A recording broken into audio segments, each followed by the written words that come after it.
Assalamualaikum warahmatullahi wabarakatuh. Salam sejahtera bagi kita semua.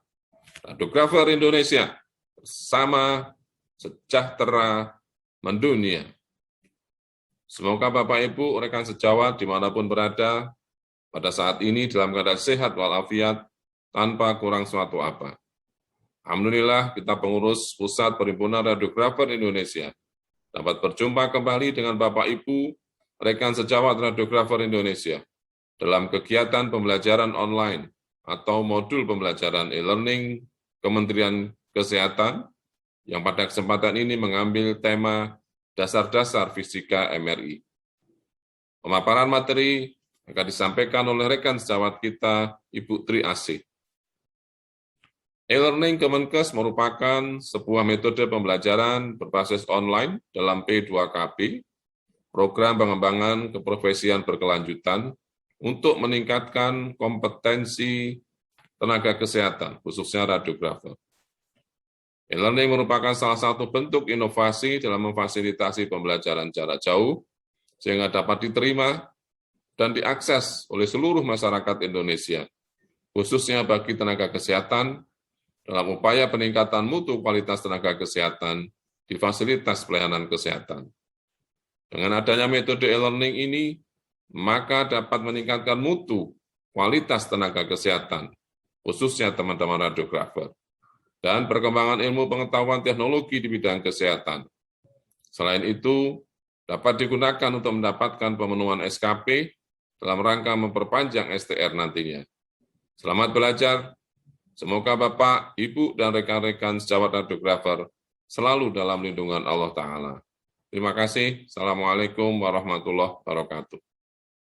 Baiklah Radiografer Indonesia, kita pada session ini akan sama-sama berdiskusi mengenai dasar-dasar fisika pada MRI.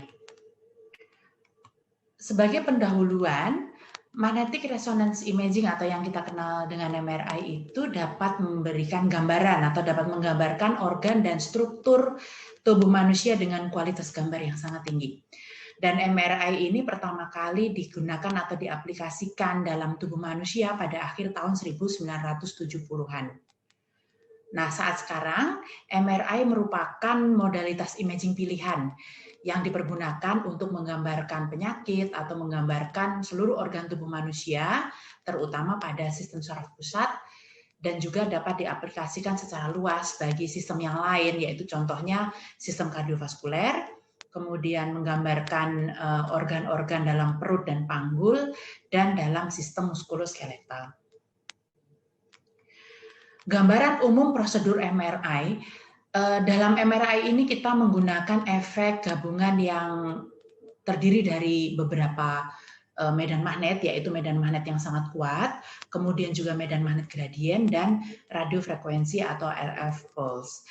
Gambaran secara umum bagaimana prosedur dalam MRI adalah seperti diilustrasikan dalam gambar di samping, yaitu pasien kita masukkan ke dalam scanner, kemudian pada saat nanti MRI ini mengeluarkan atau memancarkan gelombang radiofrekuensi ke dalam tubuh manusia atau objek, kemudian kita stop, maka tubuh manusia akan memberikan feedback atau memberikan signal balik yang akan ditangkap oleh sistem MRI, diproses, kemudian digambarkan menjadi gambaran sesuai dengan view yang kita inginkan atau sesuai dengan potongan yang kita inginkan.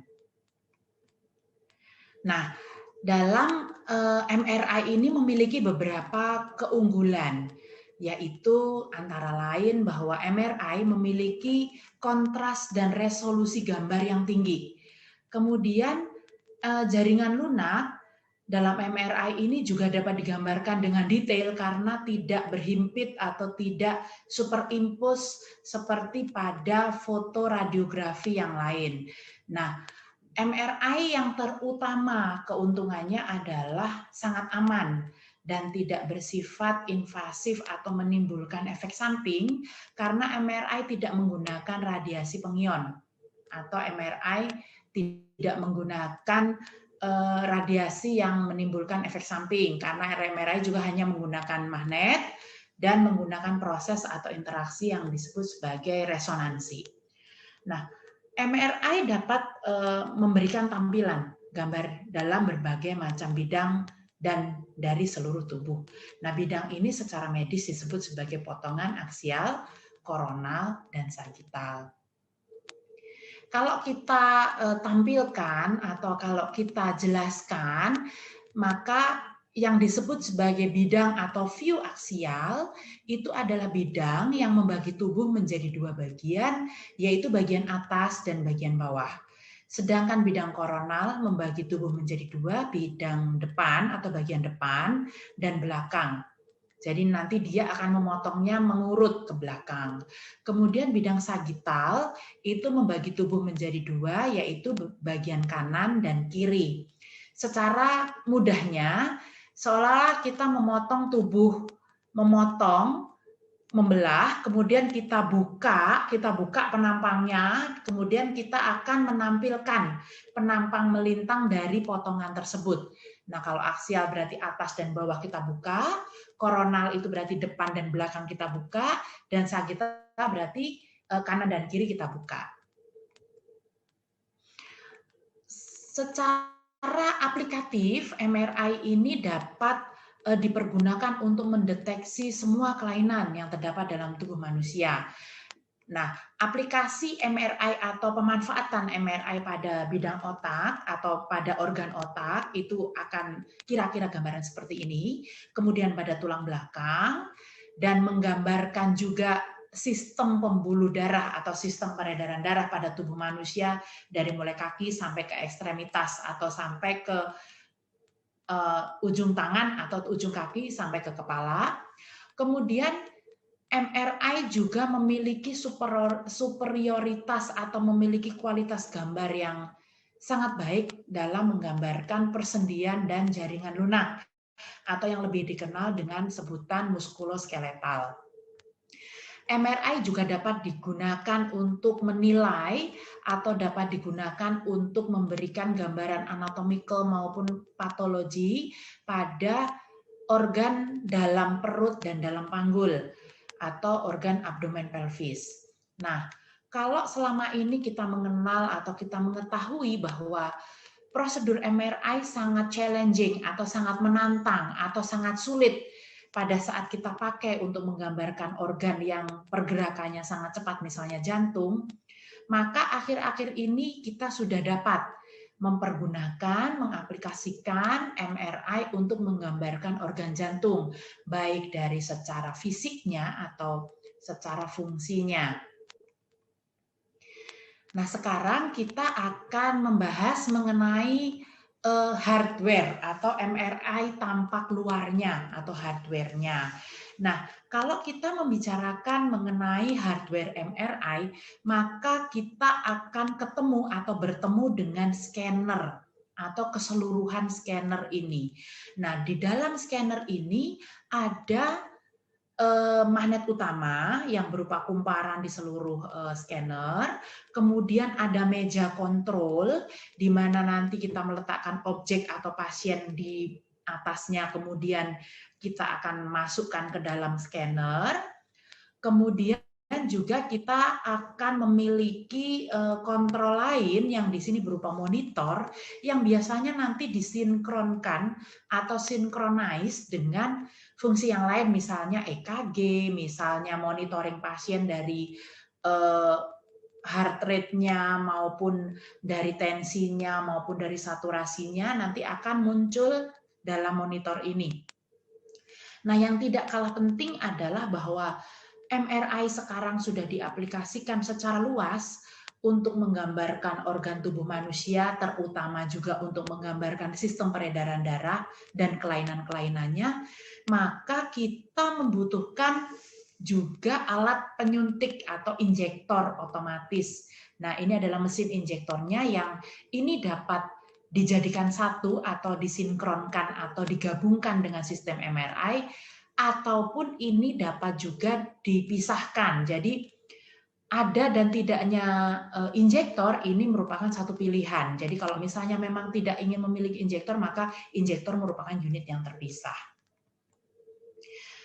Kemudian masih dalam pembicaraan mengenai atau masih dalam diskusi mengenai scanner, kalau kita belah scannernya, kemudian kita lihat struktur dalam scannernya, maka di sini teman-teman radiografer akan dapat melihat bahwa dalam scanner ini ada tiga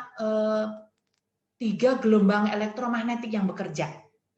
Jadi yang pertama adalah magnet utama atau magnetic field, atau kalau gentrinya itu yang teman-teman semua radiografer sekarang sering sekali mendengar, magnet utama ini satuannya dalam Tesla. Jadi medan magnetnya sangat kuat. Nah, kalau dalam medis itu yang sekarang kita pergunakan adalah 0,35 atau sebenarnya realnya adalah 0,38 sampai ke 3 Tesla.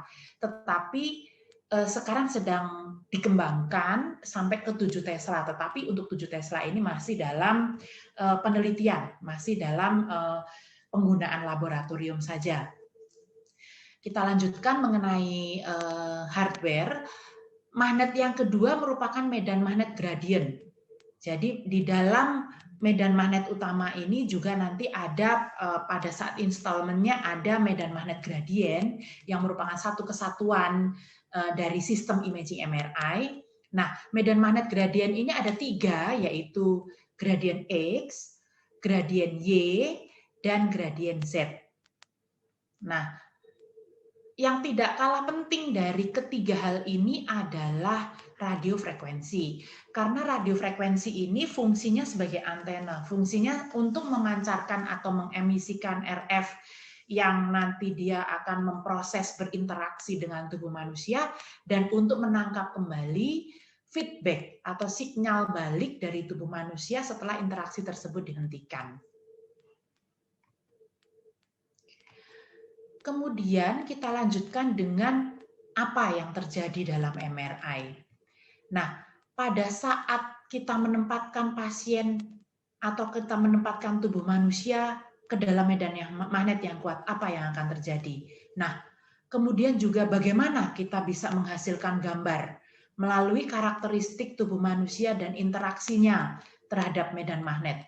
Kenapa medan magnet ketemu manusia kemudian jadi gambar? Prosesnya seperti apa? Nah, yang tidak boleh ketinggalan kita bahas atau kita diskusikan adalah bagaimana kita pada akhirnya dapat mengaitkan patologi yang ada dalam tubuh manusia, bagaimana bisa nanti digambarkan atau bagaimana nanti bisa dideteksi oleh MRI. Langkah-langkah dalam pemeriksaan MRI. Nah, untuk menjawab pertanyaan yang tadi disebutkan, secara sederhana kita mudahkan proses penggambaran itu menjadi 5 langkah. Langkah yang pertama adalah pasien diletakkan dalam magnet.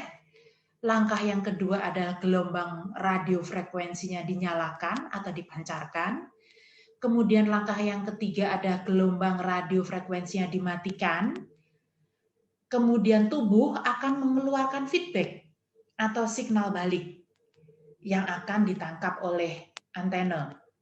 Nah, signal balik yang telah ditangkap tersebut nanti akan direkonstruksikan atau dibangun gambarnya secara computerized, sehingga nanti yang muncul di dalam monitor MRI itu sudah merupakan gambar yang seperti teman-teman radiografer semua sudah temui.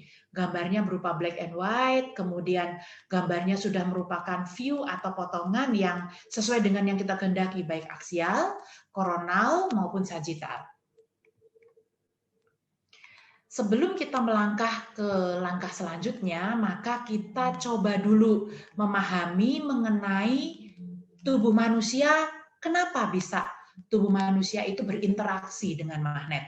Nah, tubuh manusia itu merupakan satu kesatuan yang terbentuk dari sel dan atom. Nah, setiap atom itu mengandung inti atau nukleus dan kulit luar atau shell yang terbentuk dari elektron. Nah, elektron ini berputar sangat cepat dan partikel lain yang bernama proton. Nah, kalau proton itu bermuatan positif, maka dia berputar terus-menerus di dalam porosnya. Nah, gerakan ini disebut spinning, atau dia berputar terhadap porosnya, seperti bumi berputar terhadap porosnya, atau seperti gangsing berputar terhadap porosnya. Ya, seperti itu adalah gerakan spinning. Teman-teman radiografer tentu sudah pernah mendengar satu hukum dalam fisika yang menyatakan bahwa di mana ada arus listrik, maka di situ akan timbul medan magnet. Jadi meskipun sekecil apapun arus listrik yang dihasilkan oleh proses spinning ini, dia menghasilkan medan magnet. Meskipun kecil, dia tetap menghasilkan medan magnet yang memiliki pol atau memiliki kutub utara dan kutub selatan. Kita lanjutkan. Nah, pada saat interaksi antara proton dalam tubuh manusia dengan medan magnet, kita sudah membicarakan soal medan magnet eksternal. Medan magnet eksternal itu sama dengan medan magnet utama, sama dengan statis magnetic field, sama dengan yang tadi satuannya dalam Tesla tersebut. Nah, bagaimana interaksinya? Nah, tadi sebelumnya kita sudah membicarakan soal spin, soal perputaran proton dalam tubuh manusia. Nah, kenapa sih tubuh manusia itu bisa sedemikian bagusnya menghasilkan gambar setelah berinteraksi dengan magnet eksternal? Hal ini disebabkan oleh karena tubuh manusia itu 70% kandungannya adalah H2O. Nah, H2O ini kita tahu dia mengandung 1 proton hidrogen. Sehingga dia mudah sekali berinteraksi dengan magnet karena dia mengandung proton. Nah, proton itu pada saat kita berjalan-jalan, pada saat kita melakukan aktivitas, itu proton itu pergerakannya masih acak ke segala arah. Tetapi pada saat proton atau kita sudah lagi tidak berjalan-jalan, tetapi kita sudah statusnya sebagai pasien, kemudian kita ditidurkan di meja pasien, kemudian kita dimasukkan ke dalam scanner, maka kita berada dalam polarisasi atau dalam medan magnet yang besar. Di sini ada North Pole yang besar, kemudian ada South Pole atau kutub utara yang besar, ada kutub selatan yang kekuatannya luar biasa besar. Nah, pada saat kita sudah berada dalam medan magnet yang besar tersebut, maka atom hidrogen dalam tubuh kita itu akan menjadi searah atau akan menjadi berlawanan arah. Jadi ada 2 kemungkinan. Pada saat dia energinya tinggi, dia akan berlawanan arah. Pada saat dia energinya cukup, dia akan searah. Jadi itu yang disebut sebagai posisi paralel dan posisi antiparalel terhadap medan magnet yang besar tersebut. Nah, ilustrasinya nih. Ilustrasinya pada saat ada rombongan sekelompok pasukan di dalam satu lapangan gitu, kemudian dia masih ngacak. Masing-masing masih dengan kegiatannya, kemudian masing-masing masih ada yang ngobrol, ada yang minum teh manis atau es teh, ada yang sedang misalnya membenarkan bajunya, tiba-tiba si komandannya tahu-tahu memberikan suatu perintah bahwa pasukan siap gitu. Maka seluruh orang atau yang merasa diri menjadi pasukan, dia akan mempersiapkan diri berjajar dengan rapi tergantung dari tingkat energinya. Dia akan berdiri, kalau energinya sedang-sedang saja dia akan berdiri di atas kaki, tetapi kalau energinya tinggi, dia bergaya. Energi saya tinggi, saya mau menunjukkan kepada orang-orang bahwa energi saya tinggi, saya kuat berdiri di atas kaki. Maka dia akan menjadi antiparalel. Nah, jumlah yang lebih kecil dari energi ini adalah energi yang lebih tinggi, yaitu antiparalel. Jadi kalau kita melihat pasukan juga rata-rata dari mereka berjalan di atas kaki, bukan di atas tangan gitu ya, bukan dengan menggunakan tangan. Jadi yang antiparalel itu memang biasanya lebih sedikit. Nah, sebagai gambaran kasarnya untuk 100 juta proton, itu yang berjalan dengan tangan mereka hanya sekitar 10.007. Nah, dari yang di atas kaki. Jadi perbedaannya 7 ini yang mudah diingat, 007. Jadi 10 juta 7. Jadi yang 7 itu yang anti paralel, yang 10 juta ini yang paralel. Nah, maaf ya, tadi bukan 10.000 tapi 10 juta. Rupanya nolnya banyak banget ini. Jadi kira-kira dari 1 juta proton itu dari 10 juta proton itu yang 10 juta berjalan dengan kaki atau dengan energi yang sedang, sedangkan yang 7 itu berjalan dengan tangan atau dengan energi yang berlebih. Dari sini kita dapat menggambarkan bahwa ternyata yang memiliki energi tinggi itu sangat sedikit sekali ya. Nah, ini kita gambarkan kalau kita menggambarkan proses presisi. Nih, presisi. Nah, proton yang tidak hanya terletak sejajar atau anti paralel yang 7 tadi terhadap garis medan magnet itu bergerak dengan cara tertentu. Nah, gerakan ini disebut presisi. Nih, dia bergerak dengan cara tertentu disebut presisi. Nah, di setiap inti hidrogen yang berputar pada porosnya, itu dia akan dipaksa oleh si medan magnet utama itu untuk mengikuti jalur memutar. Jadi dia tetap berputar pada porosnya, tetapi dia berputar juga pada dipaksa oleh si medan magnet utama ini untuk berputar seperti ini. Jadi selain dia begitu, dia berputar seperti ini, selain dia berputar pada spinnya. Nah, frekuensi di mana dia gerakan berputar itu kalau kita ukur gitu, ditemukan oleh Larmor. Larmor sudah menemukan suatu besaran atau suatu persamaan di mana besarnya frekuensi presisi ini merupakan rasio giromagnetik.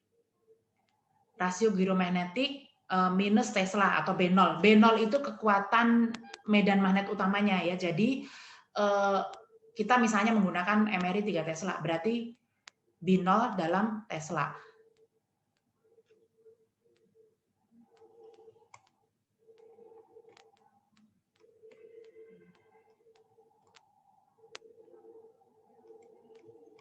Nah, sistem koordinat.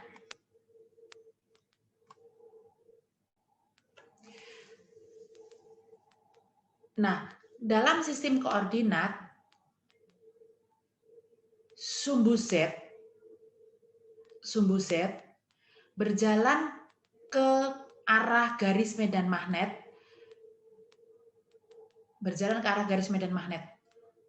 dan ini adalah spin dari si proton. Spin dari proton. Dan proton ini kita ibaratkan dengan panah yang kecil atau vektor. Nah, vektor ini memiliki gaya tertentu yang bekerja dalam arah tertentu. Nah, daya yang dimiliki oleh vektor ini berupa daya magnet.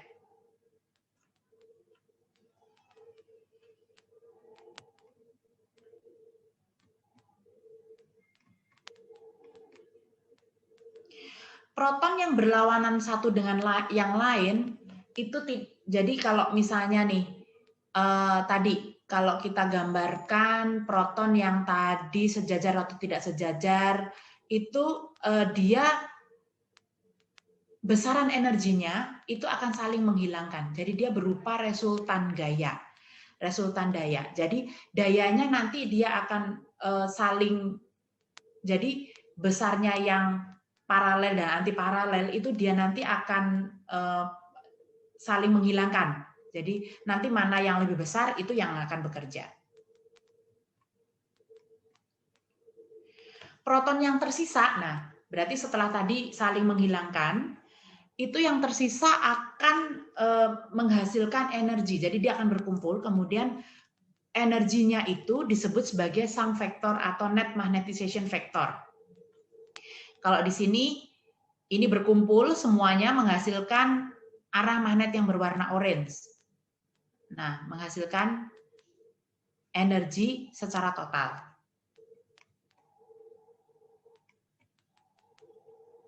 Hasilnya, hasil penjumlahan vektor yang searah dengan medan magnet luar itu menjadi, yang tadi net magnetization vector itu menjadi sumbu longitudinal.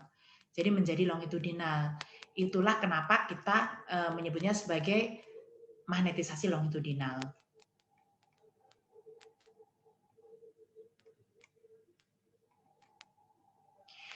Nah, magnetisasi longitudinal tidak bisa diukur secara langsung karena dia searah dengan medan magnet utama. Jadi agak rancu dengan medan magnet utamanya. Untuk mengukur magnetisasi longitudinal, kita harus menggunakan magnetisasi transversal. Nah, ini bisa dibilang kalau misalnya kita mau diilustrasikan sebagai seseorang naik perahu, dia mau memberikan air kepada seseorang yang di bawah, perahunya berjalan. Ya nggak bisa, karena begitu dia menyemprotkan air, ini yang di bawah diem, kemudian yang perahunya berjalan. Nah, nggak bisa kekejar. Sehingga si orang yang di bawah ini dia harus menggunakan ember juga, tetapi sambil berlari juga gitu, untuk menangkap si airnya ini, sehingga air ini tidak akan terbuang. Nah, ilustrasi tersebut menggambarkan proses magnetisasi transversal yang didapat ketika proton dipaksa untuk bergeser, berpindah dari statusnya menuju ke magnet. Nah, oleh energi eksternal yang disebut RF.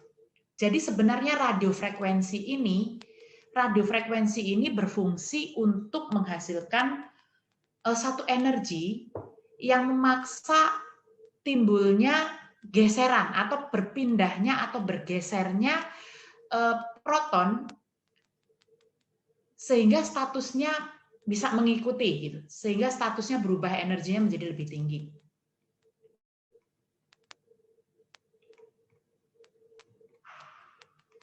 Nah, penggunaan coil. Sekarang kita bergerak dari magnetisasi longitudinal, transversal, dan fungsi radio RF untuk memaksa si proton itu untuk bergerak atau untuk berpindah energi. Nah, kita sekarang bergerak atau kita sekarang mendiskusikan mengenai coil. Karena tadi kita sudah menyinggung soal RF pulse atau radiofrekuensi. Nah, radiofrekuensi ini ditransmisikan atau dipancarkan ke dalam tubuh manusia di mana proton itu berada melalui sebuah antena. Antena ini disebut sebagai coil. Pada umumnya, coil itu ada dua, yaitu ada yang integrated body coil atau coil yang terdapat dalam gantry, dan dedicated coil atau coil yang tambahan, yang berupa yang dapat dilepaskan. Ya, kedua-duanya memiliki fungsi yang sama, yaitu mentransmisikan atau memancarkan dan menerima signal MRI. Nah, coil itu sendiri merupakan perangkat listrik yang terdiri dari beberapa lilitan kawat yang dapat menghasilkan medan magnet dan dapat mendeteksikan medan magnet yang berubah atau berosilasi. Jadi coil itu memiliki suatu sensitivitas untuk mendeteksi medan magnet yang berubah. Karena tadi kita tahu bahwa magnetisasi longitudinal itu kan berubah, bergerak, meskipun dia searah dengan medan magnet, tetapi sebenarnya dia melakukan suatu pergerakan. Tetapi mengukurnya kita tidak bisa mengukur. Nah, magnet coil ini dibutuhkan untuk mendeteksi adanya pergerakan tersebut atau mendeteksi adanya perubahan osilasi dari medan magnet tersebut. Nah, kalau ini adalah integrated body coil yang letaknya ada di dalam atau ada di dalam atau diintegratedkan atau ditanam di dalam scanner. Nah, kalau yang ini merupakan dedicated coil. Dedicated coil ini merupakan coil tambahan, bisa dilepaskan dan ini bisa berbentuk berbagai macam sesuai dengan kebutuhan atau sesuai dengan bentuk anatomi tubuh manusia yang di situ kita sebut sebagai objek.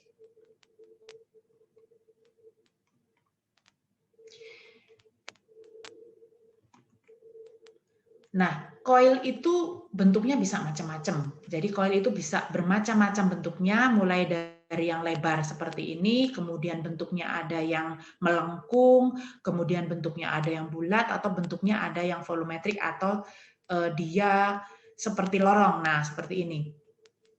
Coil ini macam-macam dan namanya pun bermacam-macam. Jadi ini adalah surface coil, kemudian ini adalah volume coil atau quadrature coil, kemudian ini adalah flexible coil atau coil yang bisa dilipat-lipat karena filamennya memang dibuat dan didesain dengan lentur.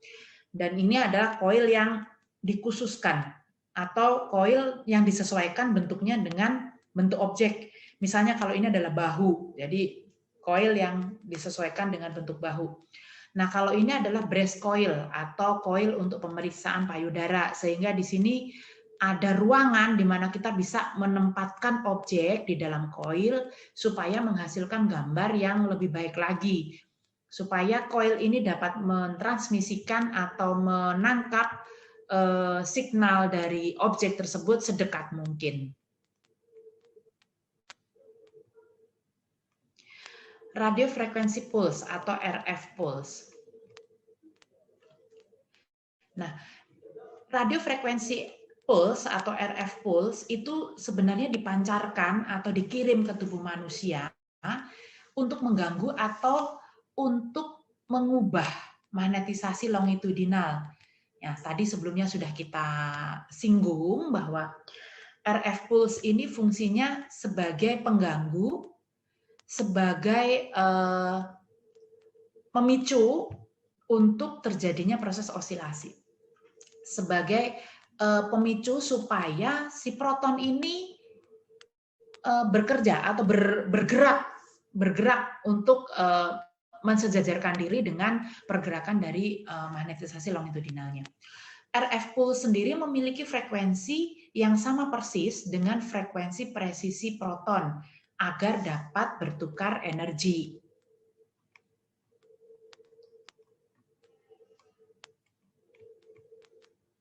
Nah, proses itu disebut sebagai resonansi.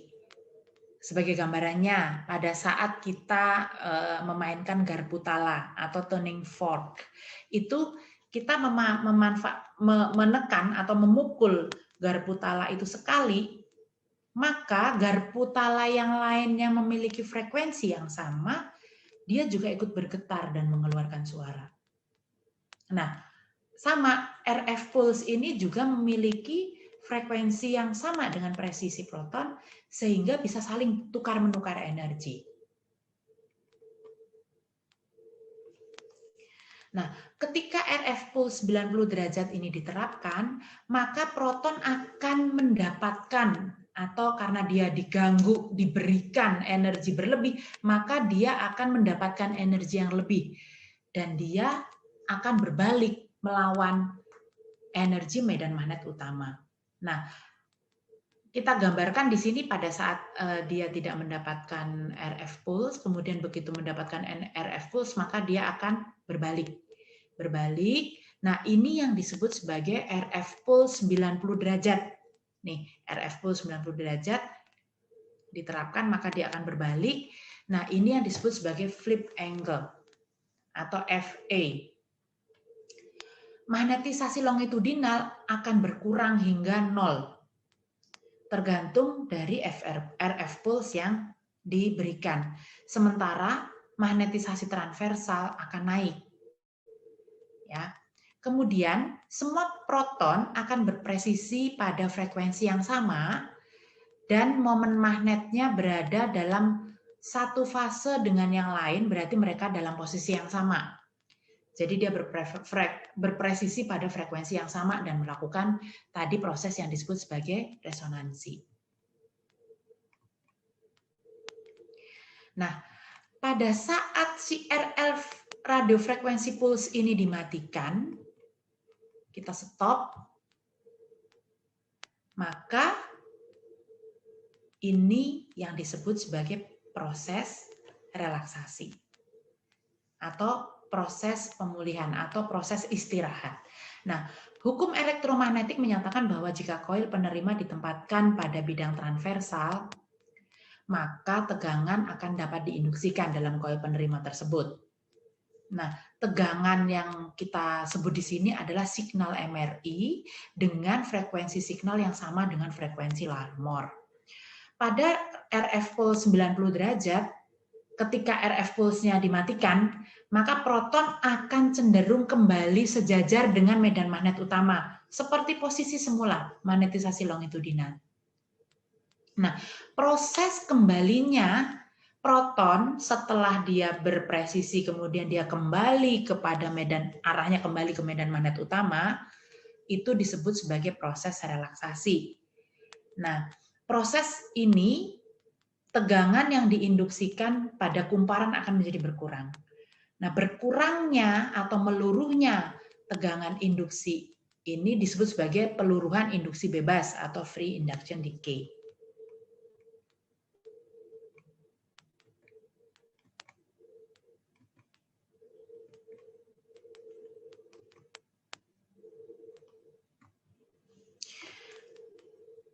Kalau kita membahas mengenai relaksasi, nah hal pertama yang tadi saya sebutkan, pada saat inti memberikan energi ke sekitarnya, itu disebut sebagai relaksasi T1, yaitu yang waktu yang dibutuhkan oleh 63% dari magnetisasi longitudinal untuk pulih dalam jaringan. Jadi tadi RF diberikan, kemudian dia berpresisi, kemudian RF di stop, dia akan mengalami relaksasi atau dia energinya berkurang, dia akan kembali kepada magnetisasi longitudinal. Nah, 63% magnetisasi longitudinal itu pulih, itu disebut sebagai relaksasi T1. Ya, jadi relaksasi T1 adalah relaksasi atau waktu yang dibutuhkan untuk sejumlah 63% dari relaksasi longitudinal untuk pulih kembali kepada searah dengan medan magnetisasi, medan magnet. Nah, kemudian relaksasi T2 atau relaksasi T2 itu adalah pertukaran energi inti dengan energi inti yang lain yang saling berinteraksi. Jadi sebenarnya tadi pada proses terjadinya presisi itu tetap ada pertukaran energi karena mereka memiliki frekuensi yang sama, karena mereka memiliki menjalani proses resonansi. Nah, antara inti satu dengan inti yang lain itu dia saling berinteraksi dengan medan magnet. Nah, pada saat RF di stop, ini akan mengalami pertukaran, energinya bertukar. Nah, ini disebut sebagai relaksasi spin-spin. Jadi, inti yang satu spin, inti yang kedua spin, atau inti yang bertetangga bersebelahan ini spin, tetapi mereka langsung melakukan interaksi atau melakukan pertukaran energi. Maka ini juga akan menyebabkan terjadinya proses relaksasi atau proses peluruhan atau proses berkurangnya energi. Nah, relaksasi ini disebut sebagai relaksasi spin to spin atau relaksasi T2 atau relaksasi transversal. Nah, kalau didefinisikan T2 atau relaksasi T2 atau magnetisasi transversal adalah waktu yang dibutuhkan untuk turun menjadi 37% dari nilai aslinya. Jadi energi itu turun menjadi 37%. Dia saling bertukar sehingga energi saya nih, saya punya tetangga. Kita saling bertukar energi sehingga energi saya turun berpindah ke tetangga sampai tertinggal 37%. Itu adalah waktunya berapa nih? Waktunya saya untuk mentransfer energi menjadi 37% itu berapa? Itu disebut sebagai relaksasi spin to spin atau relaksasi T2.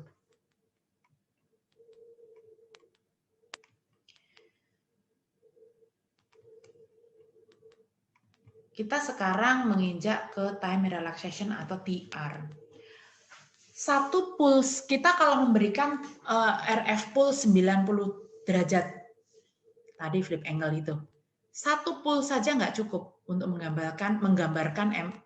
membuat satu gambar MRI. Nah, untuk mengumpulkan informasi yang dapat dirubah menjadi gambar MRI itu dibutuhkan beberapa pulse. Jadi ini proses yang diulang-ulang kembali gitu. Nah, jumlah pulse 90 derajat yang diberikan itu disebut sebagai urutan pulsa atau pulse sequence.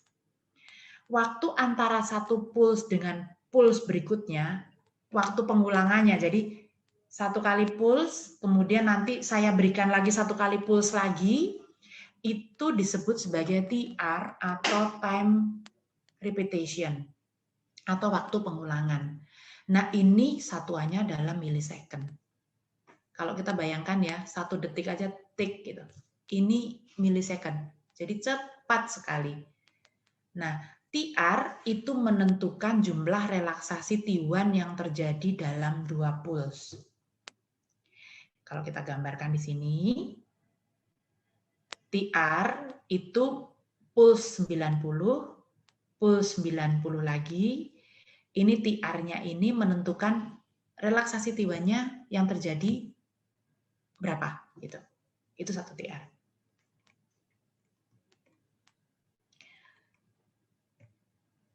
Kemudian TE atau time echo. T1 itu tidak dapat diukur secara langsung. Ya. Jadi ada satu pengumpulan signal MRI yang diinduksikan ke dalam coil. Signal tersebut disebut gema atau echo. Ya. Untuk mendapatkan echo atau untuk mendapatkan satu kali gema itu disebut sebagai time echo. Nah, TE atau time echo itu menentukan jumlah relaksasi T2 yang terjadi. Tadi T2 itu adalah meluruh 37, 30 berapa tadi? Coba ya saya kembalikan lagi. Kita kembalikan kalau TR, kalau T2 tadi, kalau T1 tadi 63,63%, kalau T2 itu 37. Nah, kita sepakat ya. Kalau sekarang kita bicarakan soal TR, itu berarti tadi kan menentukan jumlah relaksasi T1 yang terjadi dari 2 pulse. Pemberian pulse pertama 90 derajat, pemberian pulse kedua 90 derajat, di dalamnya itu relaksasi yang menjadi 63% untuk pulih tadi terjadinya berapa kali? Gitu. Nah, sedangkan turunnya energi karena proses spin-spin atau relaksasi karena saya menukar energi dengan inti sebelah itu tadi sehingga energi saya luruh menjadi 37% itu ditentukan oleh time echo. Nah, sinyal akan berkurang dengan segera karena adanya proses dephasing proton yang cepat. Ukurannya millisecond, sehingga sebenarnya sangat sulit untuk mengumpulkan data. Kalau kita melakukan satu single time echo, nah itulah diperlukan adanya pengumpulan beberapa time echo. Pada T2 star. Pada T2 star, ketika pulsa 90 derajat itu dihilangkan, maka semua proton pada bidang transversal akan mulai mengalami dephasing. Nah, adanya ketidakhomogenitasan signal dalam medan magnet itu menyebabkan sinyal MR akan segera berkurang karena nggak homogen. Jadi berkurangnya akan drastis, akan cepat. Penurunan signal, intensitas signal dalam hal ini disebut sebagai T2 star. Nah, pengumpulan signal ini tidak cukup untuk karena kalau kita ngumpulin signal cuma satu doang kan tidak cuma satu saja itu tidak akan cukup untuk menggambarkan satu MRI, maka diterapkan pulsa RF yang lain untuk memulihkan fase protonnya. Kan proton begitu stop pulse radio frekuensi pulse 90 derajatnya, maka dia akan defacing dan dia akan menurun intensitasnya dengan segera atau itu start. Nah, dalam hal ini supaya pulih nih fase protonnya, kita akan menerapkan RF pulse yang lain dan mengumpulkan signal MR secara sepenuhnya atau echo.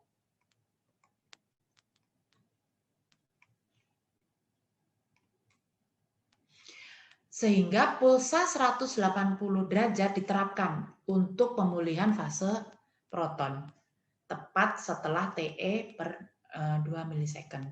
Nah, setelah sinyal time echo per 2 milisecond pulih, maka kekuatan maksimal dapat ditangkap oleh sebuah coil. Jadi, kalau 90 hilang dengan segera karena tidak homogen signalnya, ada yang pendek, ada yang tinggi, ada yang rendah, ada yang tinggi, ada yang rendah. Nah, supaya ini tidak langsung hilang dan belum sempat ketangkap oleh coil, maka diterapkan lagi signal 180 derajat.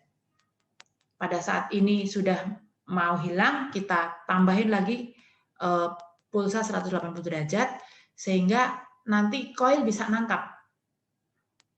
Tidak terlalu cepat hilang. Jadi sebelum coil nangkap gemanya ini sudah hilang. Nah, sebelum ini hilang maka kita perkuat signalnya dengan pulsa 180 derajat.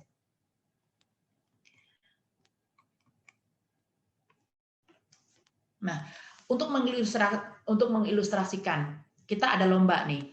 Ada lomba antara kelinci dan kura-kura. Kalau secara logika berarti kelinci lebih cepat. Ya, pada waktu tertentu, TE per 2 milisecond itu kelinci pasti berada di depan kura-kura. Nah, tetapi begitu kelinci di depan kura-kura, kemudian si bapak yang siap lari gitu. Nah, pada waktu tertentu ini kelinci yang kenceng banget berada di depan. Tetapi begitu si bapak ini bilang kembali gitu. Kura-kura juga balik. Sampai di tengah jalan dia balik, nah kelincinya kan kejauhan baliknya. Dia baliknya juga akan memerlukan waktu dan kecepatan yang lebih tinggi. Pada akhirnya, maka mereka akan kembali pada waktu yang sama. Nah, pada waktu yang sama, ini diasumsikan kecepatan lari kelinci maupun kecepatan jalan kura-kuranya sama ya. Jadi begitu jalan, kelinci wes lari, kura-kuranya jalan, begitu balik, kura-kuranya juga akan jalan balik, kelincinya dari ujung sana juga akan berlari balik. Pada kenyataannya nanti dia akan kembali ke tempat yang sama.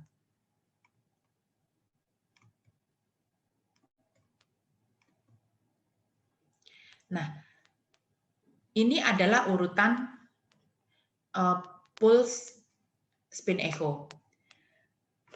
Pulse spin echo, pulsa 90 derajat, itu di-on-kan atau diberikan untuk merubah magnetisasi longitudinal menjadi bidang transversal.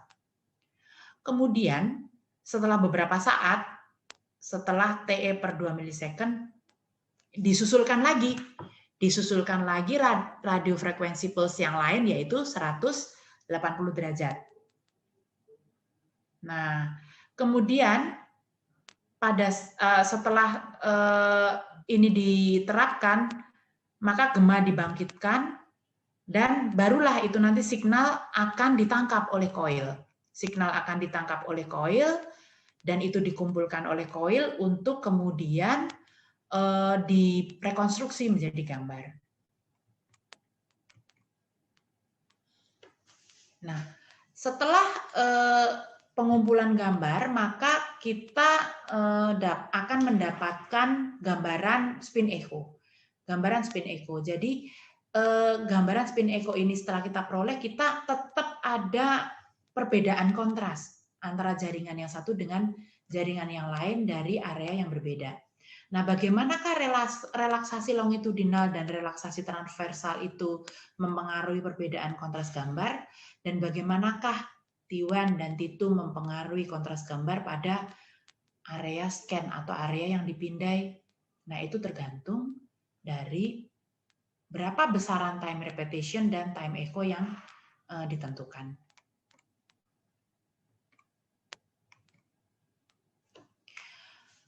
Relaksasi T1 terjadi karena inti melepaskan energi pada lingkungan sekitar, kemudian dia berbalik kepada sumbu longitudinal.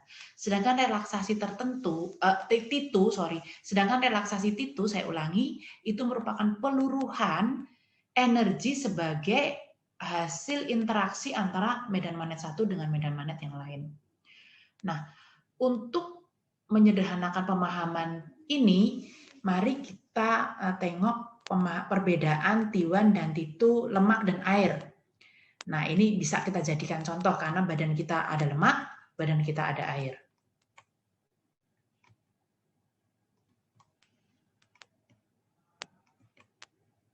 Nah, relaksasi T1 lemak kira-kira 230 sampai 270 milisecond pada 1,5 Tesla. Biasanya cukup cepat karena tumbling dan mobilitas molekulnya kecil. Jadi lemak kan padat. Ini kita gambarkan dengan kurva kuning. Jadi dia relaksasinya cepat. Kemudian relaksasi T1 air kurang lebih 1.500 milisecond pada 1,5 Tesla itu lama karena molekulnya mobilisasinya tinggi. Jadi dia lebih cair, jadi dia lebih bergerak kemana-mana, mengakibatkan pemulihan T1-nya kurang efisien. Digambarkan sebagai kurva biru. Jadi kalau kuning itu dia cepat naik, kemudian dia stabil. Kalau biru itu lambat naik, kemudian dia baru stabil. Ini yang disebut sebagai T1. Nah, peluruhan lemak dan air pada T2. Peluruhan T2 lemak kira-kira 80 milisecond pada 1,5 Tesla itu juga cukup cepat karena pertukaran energinya lebih efisien. Dia lebih padat, lebih nempel, jadi dia pertukaran energinya lebih efisien sehingga digambarkan dalam kurva kuning dia akan anjlok cukup tajam, anjlok kemudian baru stabil. Sedangkan peluruhan T2 dalam air kira-kira 200 milisecond pada 1,5 Tesla biasanya kurang efisien seperti lemak karena mobilitas molekulnya tinggi. Dia jangankan mau bertukar energi, dia mau senggolan aja susah gitu. Jadi kita gambarkan sebagai kurva biru. Dia interaksi antar intinya agak lama karena mobilitas dari molekul tinggi sehingga dia turunnya lama baru nanti kemudian stabil.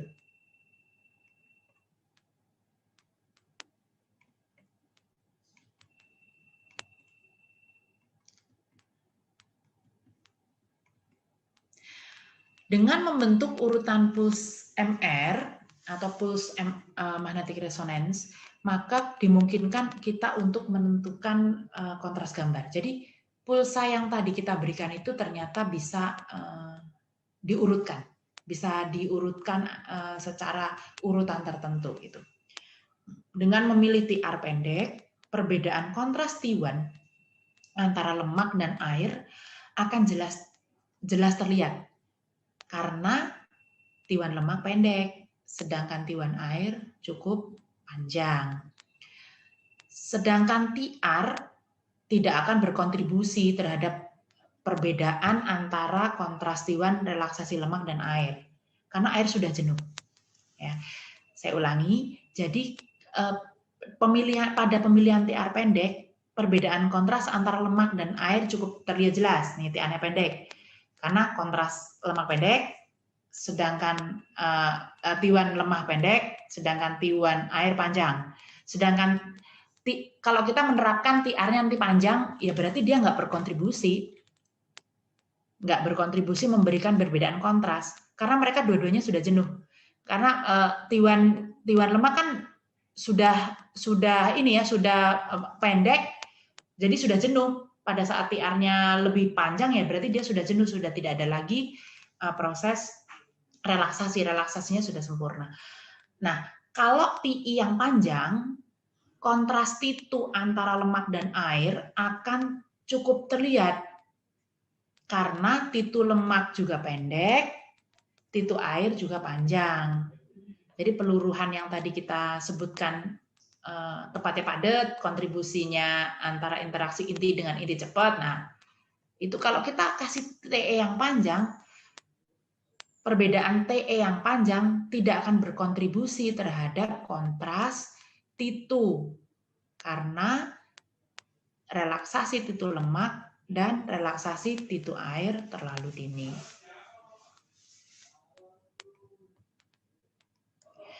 Kita kasih contoh T1 dan T2 weighted image pada MRI kepala atau MRI otak. Pada pembobotan T1 atau T1 weighted image akan dihasilkan dengan membentuk urutan pulsa MR atau pulse sequence MR dengan TR pendek dan TI pendek.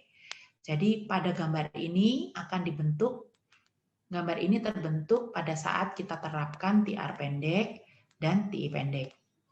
Nah, pada gambar pembobotan T1 atau T1 weighted image, gray matter,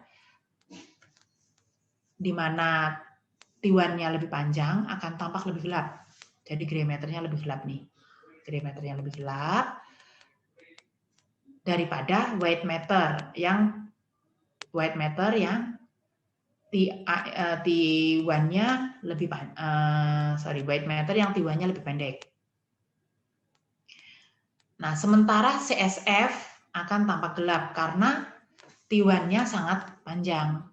Jadi gray matter gelap, CSF apalagi lebih gelap, sedangkan white matter-nya pendek, maka dia lebih bright atau lebih hyperintens. Sedangkan pada pembobotan T2 atau T2 weighted image akan dihasilkan dengan sequence atau pulse sequence MR dengan TR yang panjang dan TI yang panjang.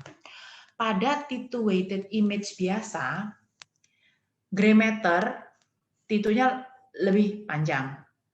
Akan tampak lebih bright atau lebih hyperintens. Nih, gray matter di situ lebih bright atau lebih hyperintens dibandingkan dengan white matter di mana T2-nya lebih pendek. Sementara CSF cerah karena T2-nya sangat panjang. Jadi urutannya yang paling pendek adalah white matter, kemudian gray matter, kemudian CSF. Sedangkan pada T1 itu yang paling panjang adalah CSF, kemudian gray matter, kemudian baru white matter. Kepadatan proton atau proton density image. Jenis gambar lain yang dapat diperoleh dengan penggabungan TR yang panjang dan TI yang pendek dalam urutan full sequence spin echo itu disebut sebagai proton density atau kalau kita proton density weighted image seperti itu. Dalam urutan pembobotan proton density, konsentrasi atau kepadatan proton yang lebih tinggi atau hidrogen akan menghasilkan signal terkuat dan akan tampak paling terang dari gambaran yang lain. Jadi yang banyak mengandung cairan berarti karena banyak hidrogennya berarti dia akan lebih tinggi signalnya. Urutan pembobotan proton density menghasilkan kontras terutama dengan meminimalkan dampak perbedaan antara T1 dan T2 dengan TR yang panjang. Misalnya 2000 sampai 5000 milisecond dan TI yang pendek 10 sampai 20 milisecond. Jadi kombinasi yang diterapkan adalah TR-nya 2000 sampai 5000 dan TI-nya 10 sampai 20. Dimanfaatkan untuk pencitraan otak. Nah, pada pencitraan otak proton density ini akan diperoleh gambaran gray matter, white matter yang bagus, atau untuk pencitraan ekstremitas muskuloskeletal gitu, karena dia dapat menggambarkan struktur tulang dan ligamen dengan sangat baik. Nah, kalau kita rangkum gambaran pembelajaran dari awal, maka ada beberapa poin yang kita tarik, yaitu 1, inti dengan jumlah proton dan atau neutron ganjil itu memiliki spin magnet yang bertindak sebagai medan magnet meskipun kecil. Nah, ketika ditempatkan dalam medan magnet eksternal yang besar, maka inti tersebut akan berpresisi dan menyelaraskan baik secara paralel maupun secara antiparalel dengan medan magnet. Nah, pada kondisi ini, magnetisasi seluruhnya berada pada bidang longitudinal dan stabil, tidak ada sinyal MRI. Sinyal MRI dapat dihasilkan oleh RF pulse atau radiofrekuensi yang merubah kemiringan magnetisasi dari posisi yang stabil tadi, kemudian pada saat RF pulse atau radiofrekuensi ini transmisinya dihentikan, maka inti akan mengalami relaksasi atau peluruhan. Nah, kontras dan intensitas signal MR yang dihasilkan tergantung dari modifikasi atau penggabungan beberapa parameter yang lain, misalnya proton density, T1, dan T2. Nah, penggabungan parameter yang lain ini yang saya maksud adalah modifikasi antara berapa TR-nya dan berapa TI-nya. Dan dapat dirubah dengan menyesuaikan urutan pulsa sekuensinya. Jadi, pulse sequence-nya urutannya dirubah, kemudian gradien yang diterapkan juga bisa dimodifikasi, dan waktu pengambilan data atau waktu akuisisi data juga bisa dimodifikasi untuk mendapatkan kontras dan intensitas signal MR atau signal MRI seperti yang dibutuhkan atau dikehendaki oleh kita sebagai radiografer.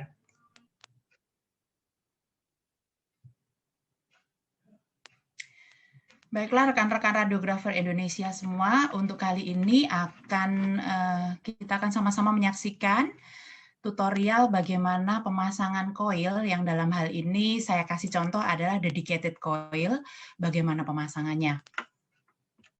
Silakan menyaksikan dari tutorial yang berikut ini. Contoh pemasangan volume coil yang dalam hal ini contohnya adalah coil kepala. Jadi ada port yang harus disesuaikan. Setelah semua sesuai, baru kita pasang sampai terpasang dengan sempurna. Itu contoh pemasangan coil yang lain, coil kepala juga, coil volume coil juga. Jadi kita paskan di portnya, kemudian kita tekan sampai dia terhubung dan terpasang dengan sempurna.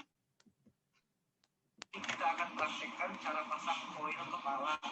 Coil kepala kita ini namanya coil head 48 channel. Ini namanya coil posterior. Untuk pasangnya posisinya sudah sini. Ini udah ada kotaknya langsung. Nah ini untuk pasangnya pas di sini. Nah ini ada colokan coilnya. Ini 1, 2, 3, 4. Dia hanya boleh dipasang di nomor 2. Jadi kita punya colokan coil itu ada 4. Ini untuk nomor 2. Ditekan sedikit langsung diputar. Ini untuk lock. Kemudian ada namanya anterior coil.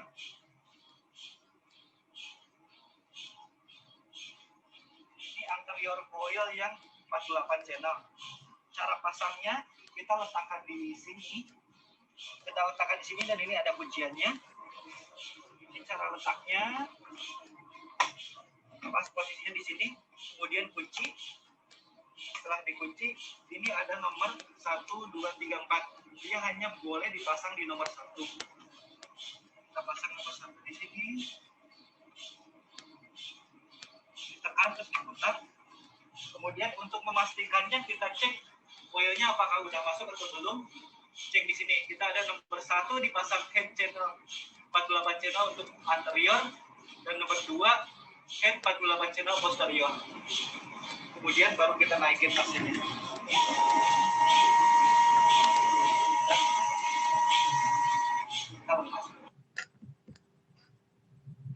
Contoh pemasangan coil yang lain, ini adalah coil surface. Kita pasang, kita buka dulu portnya, kemudian kita pasangkan dan kita dorong. Ini adalah contoh pemasangan koil yang lain yang memiliki beberapa port. Nah, kita pasang dulu. Ini contoh koil, nih koil ya, kita pasang dulu, kemudian kita kunci di bagian lututnya. Kemudian ada satu port lagi yang harus dihubungkan ke bagian dari konverter digitalnya. Nah, itu disambung, dipasangkan, kemudian, nah, seperti itu. Ini tandanya alat dan koil ini siap dipakai. Nah, tadi kita bersama-sama telah menyaksikan bagaimana cara kita memasang koil dengan benar. Ada beberapa contoh, tetapi ini tidak menutup kemungkinan bahwa teman-teman semua memiliki, pada saat teman-teman radiografer semua nanti memiliki alat MRI, beberapa port akan memiliki bentuk yang berbeda dan cara pemasangan yang berbeda. Yang teman-teman semua harus lakukan hanya mengikuti petunjuk dari masing-masing alat, bagaimana cara memasang, bagaimana cara memasukkan sambungan atau koil ke dalam portnya masing-masing dengan cara yang benar. Untuk selanjutnya kita akan menyaksikan sama-sama virtual tutorial mengenai bagaimana melepaskan koil sesuai dengan, di sini ada beberapa contoh, tetapi nanti bisa teman-teman aplikasikan sesuai dengan alat yang nanti teman-teman miliki. Cabut dari koil adalah dengan menekan lock-nya, kemudian mengangkat vertikal ke atas, dan kemudian menyimpan koil tersebut di tempat yang sudah disediakan. Melepaskan koil ini ada satu tombol open, kemudian kita tekan, secara otomatis koil akan terpental keluar dan kita ambil untuk kita simpan.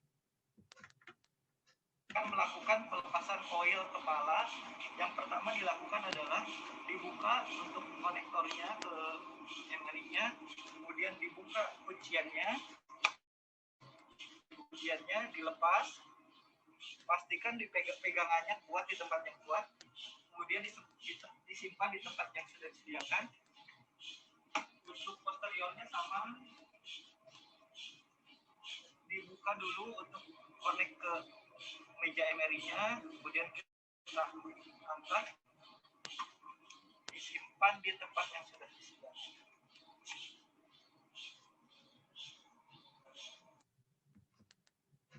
Cara melepaskan koil ini adalah dengan membuka kuncinya, menarik pelan-pelan, kemudian koil harus langsung disimpan pada tempat.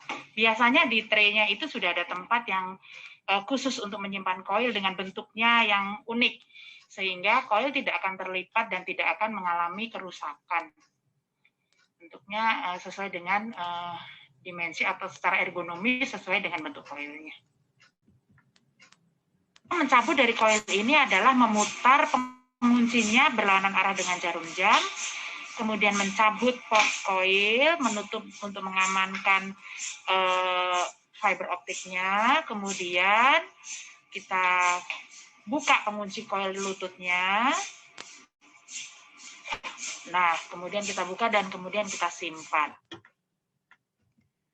Nah, demikian tadi sudah kita sama-sama saksikan beberapa contoh cara melepaskan koil setelah penggunaan atau setelah pemeriksaan. Nah, yang tidak kalah penting adalah bagaimana teman-teman menghandle atau bagaimana teman-teman radiografer semua menyimpan setelah koil itu dilepaskan.